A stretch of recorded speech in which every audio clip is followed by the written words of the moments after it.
NATO needs the US more than you might think. Would NATO be able to fight and win without any help from the United States?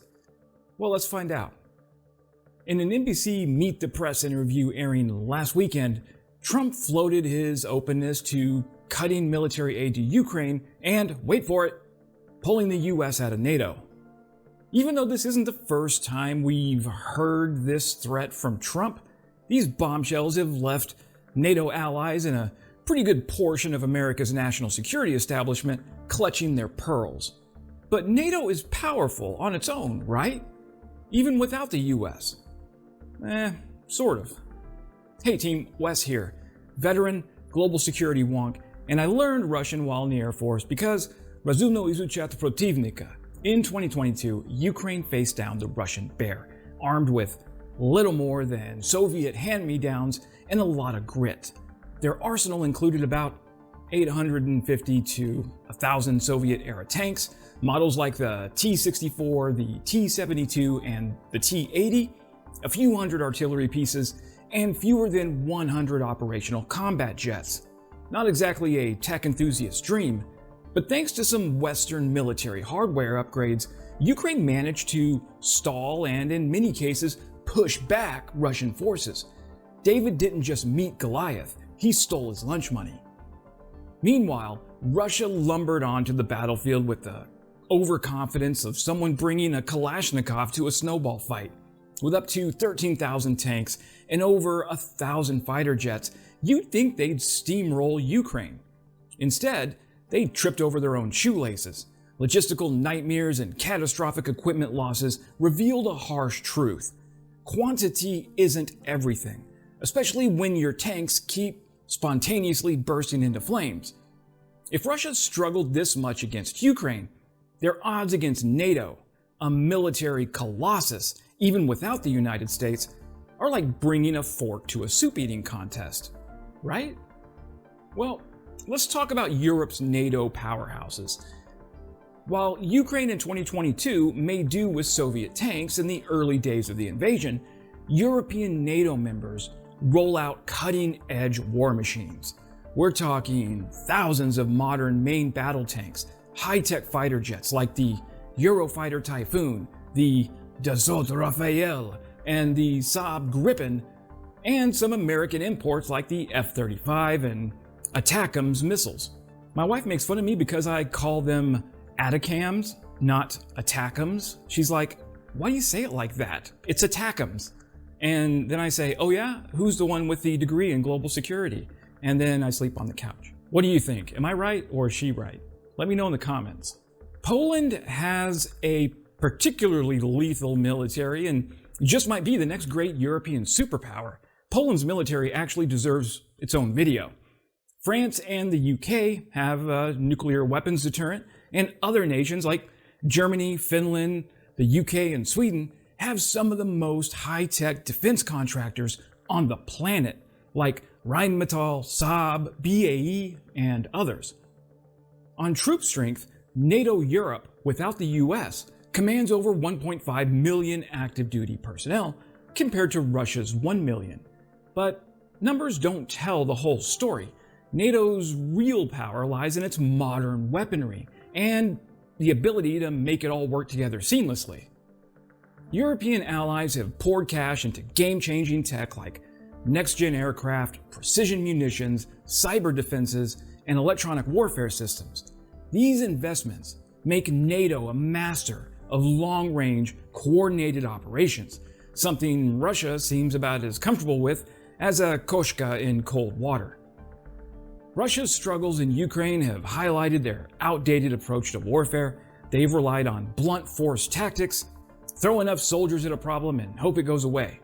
NATO, on the other hand, thrives on finesse. Its forces excel in combined arms operations, where infantry, armor, artillery, and aviation work together like a well-rehearsed symphony of destruction. Russia's battlefield coordination? More like a kazoo solo at a rock concert. These metaphors doing anything for you? Okay, just France, Poland, and Germany have more modern tanks combined than Russia can field, especially after Ukraine gave Russia the weapon of the century with St. Javelin. That's not counting all the other NATO members' tanks. So what's the problem? Even without the US, it appears, on paper at least, that NATO is a conventional military powerhouse. Not so fast, my friends. NATO needs the US more than you might know. The US possesses the sheer size and capacity to maintain specialized units, such as electronic warfare squadrons, deep fire units, and corps-level logistics. NATO armies, due to their smaller sizes, often focus on maintaining multi-role forces, sacrificing specialization. The US also has unique assets like ISR, intelligence, surveillance, and reconnaissance, airborne command and control, and specialized airstrike capabilities, which other NATO armies cannot replicate at the same scale or sophistication. For instance, NATO indeed has AWACS jets, the aging E-3 Sentry, to be replaced with the E-7 Wedgetail for ISR. But we're talking about the difference between 6 E-7s in NATO versus the US's 30-plus E-3 Sentries, also soon to be replaced by E-7s. What's more, the US fields highly advanced systems like the THAAD and the SM-3 for missile defense. These are crucial for intercepting high-speed threats such as hypersonic missiles, which NATO countries cannot deploy widely. Also, the US provides the backbone for NATO's command and control systems. This includes strategic coordination, targeting capabilities, and decision-making frameworks that enable the alliance to function cohesively during operations. Many NATO operations rely on US-provided communications networks, satellite intelligence, and cybersecurity measures to maintain OPSEC and situational awareness. This all feeds into the US's vast intelligence network, including satellite surveillance and signals intelligence, providing NATO with insights that European nations cannot independently generate. US ISR capabilities enable NATO to act quickly on threats, bridging gaps in Europe's intelligence collection and analysis systems. And let's talk about research and logistics. The US defense budget dwarfs those of other NATO members, allowing it to fund advanced research, procurement, and sustainment of cutting-edge technology. The US provides much of NATO's logistical framework, including airlift, sea lift, and pre-positioned equipment, ensuring rapid deployment and resupply capabilities. The removal of this capability alone would cripple NATO's freedom of movement. The US is very good at moving stuff around the globe.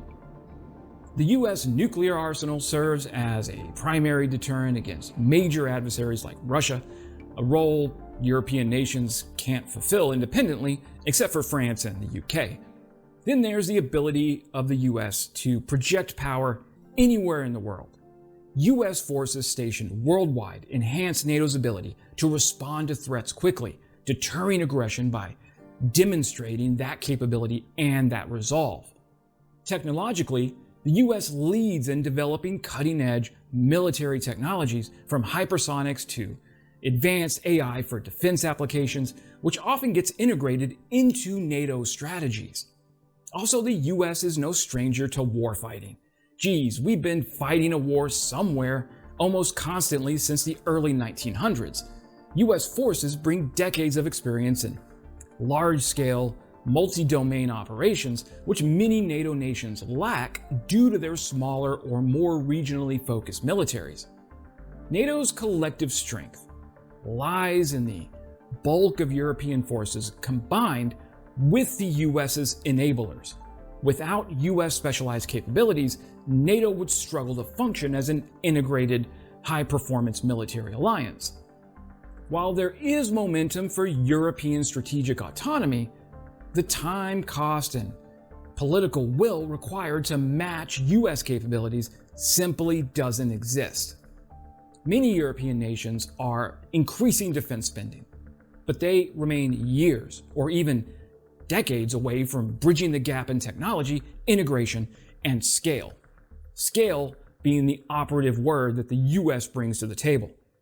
The US acts as NATO's backbone by supplying high-end, specialized capabilities that other members cannot individually achieve, without US support, NATO's ability to deter and respond to threats, particularly those posed by Russia or other near-peer adversaries, would be significantly, and I mean significantly, diminished.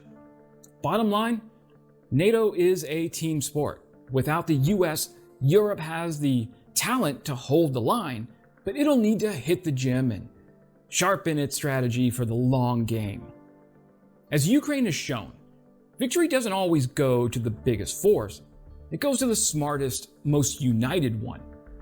For now, Trump's overtures have injected a heavy dose of unpredictability into an already volatile conflict. Whether his approach represents bold statesmanship or dangerous naivete depends on which side of the political aisle you're standing on, or how much popcorn you've got left. If Trump does indeed pull the US out of NATO, the ensuing European chaos would be downright shocking. Not to mention the obvious emboldening of an already emboldened Putin. Europe would be weaker. The US would be weaker. And those who would oppress individual liberties, like Russia and China, would be stronger. Let's honor our commitments to our allies, because the way the world seems to be heading right now, we all need strong alliances more than ever. That's it for today, team. Subscribe if you're not already, because it makes our combined voices louder to drown out the disinformation out there. And as always, glory to Ukraine, glory to the heroes. Slava Ukraini.